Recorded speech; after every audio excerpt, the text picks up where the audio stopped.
waaqayyo isatti aananii sana maal godhan arra'aa walitti dhufeenya qabaadha dubbii waaqayyo jiru dubbii waaqayyo uffati nurra jira yeroo hundumaa guyyaa guyyaatti dubbii waaqayyo uffati nurra jira dubbii waaqayyo kan uffati dhugaan tuutaan immoo dubbii waaqayyo kan isa dubbifan immoo shaakala nurra jira shaakala nurra jira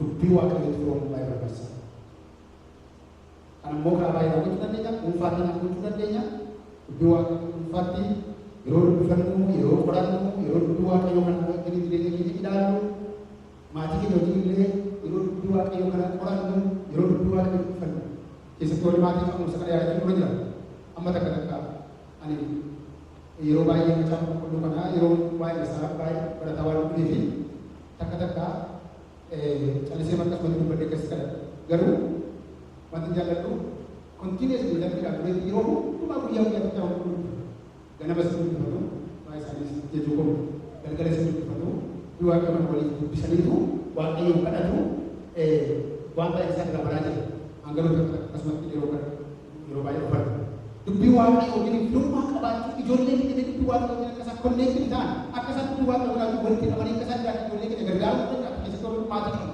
ijoollee keenya dubbii waaqayyo wajjin walitti hidhamuu qabu sababni isaa dubbii waaqayyo isaan baasa biyya akka amma keessa jiru mana keessatti hidhata dubbii waaqayyo qaba yennaa ta'e biyya kan walitti darbuu hin danda'an kolleejjii bira darbuu hin danda'an haayiskuulii bira darbuu hin danda'an elementarii bira darbuu hin danda'an achi kaanii hojii keessa yeroo galu baay'ee bira darbuu hin danda'an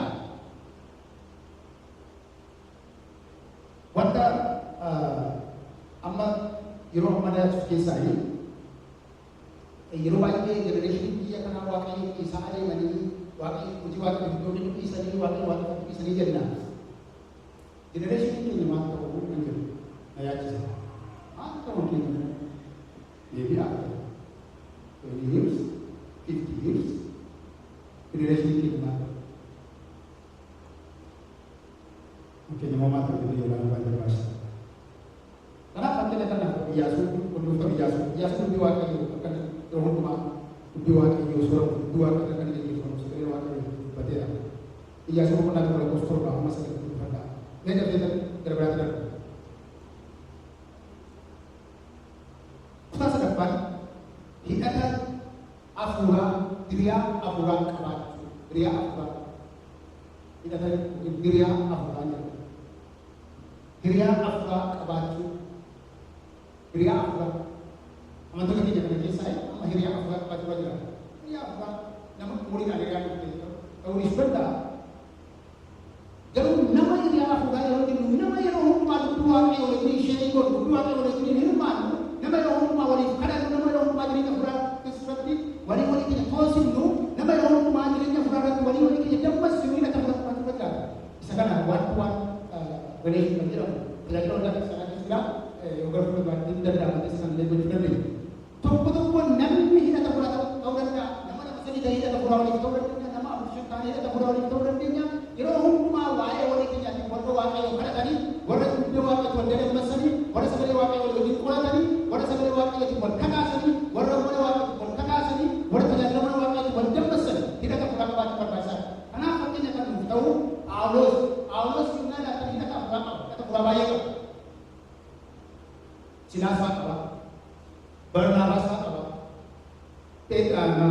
Timootewoosaa qaba, Filmoonaa qaba, namoota baay'ee hidhata hafuuraa qaba. Isa guddaa immoo nalaatan waldaa isaatiin hidhata hafuuraa qaba.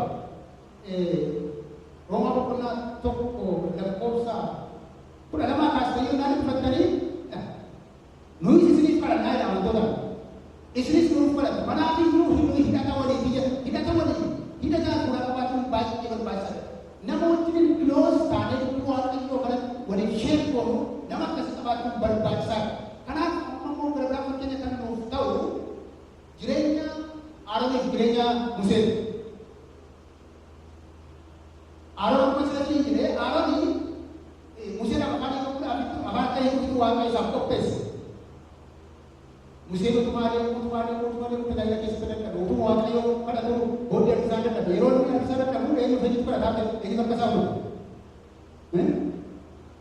Aroonii harka isaa bulu harka isaa biratti jira Aroonii fi dhugubaa.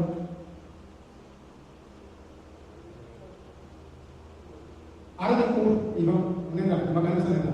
Aroni kur tu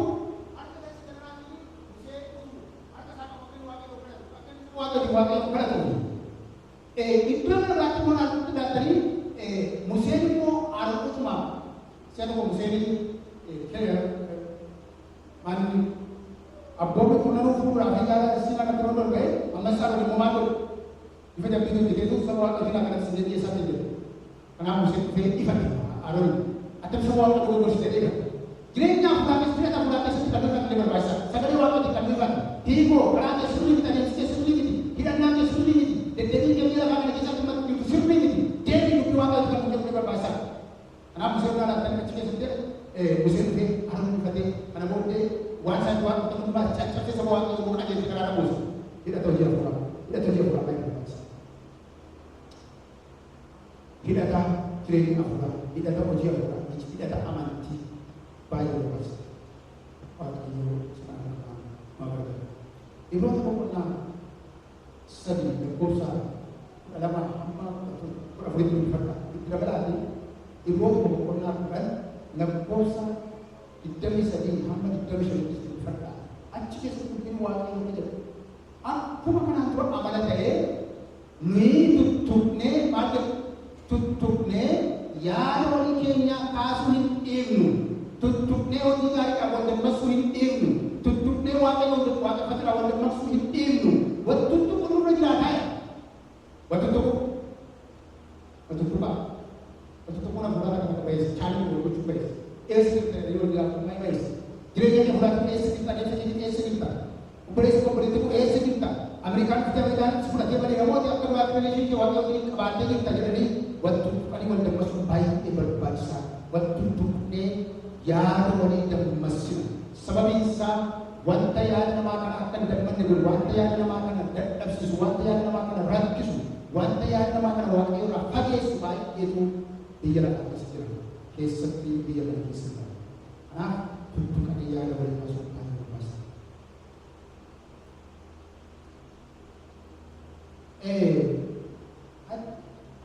isa fafar berdewan di wampai kesen itu oji wakil di mana kisi order baju saya itu berdewan berana galu as kesen itu wanti amma baju baru sagale wan ayoi yeroni tutup ni ya walikan wan ayoi tutup na sa munda wan ayoi ya sa munda wan ayoi sa munda wan ayoi ki sa munda galu ni wali Kenya ukuma dirinya kita wali dan negara Kenya wali banne ukuma sebuah atau diskusi tutup dia ada kasus itu ega bofta umnasa isa angka is cepat itu semua syanda posa syanda wiya boftan dewe bofti boftani isi juga Yerohum tuma duduk afura isa argat dan segala afura isa argat berhenti jabatan boftan musuh nufracu boftan kerasa susah berpuluh doki itu kerasa pasalnya isa berapa nasional lalu proses yang mau berlaku ega ifsad kes sejuk Yerohum Tuma sifame buddhaka umne godaka jirenya Kenya jirenya ko jirenya ki suwa e basa ojiwa ki suwa e basa ade mutuka ana gochuda wa kayo kachu ana gochuda macam ko rumah kachu ana gochuda jadi lo lagi sana di sekolah kachu kana gochuda akman masih jadi mo tuk ani ya do kasu ada yang tak buat apa berbahasa atau sebagainya. Amin. Kata. Dalam hidup ini seperti orang. Ia berdoa kepadanya kenakan dia, uji itu dia. Jawab dia, ia seperti itu. Waktu pernah dia seperti itu. Jalan dari sini kamu ia seperti itu. Peran sini kamu ia seperti itu. Berdoa seperti. Ia tidak habis dilawat. Wampai itu berproses. Apa itu menurut wampai itu tanah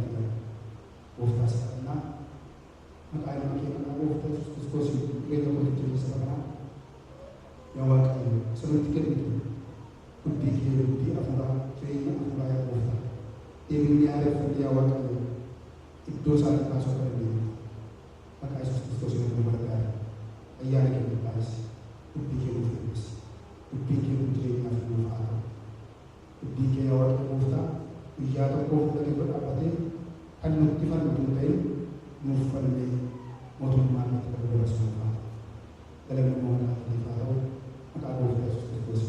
Amen.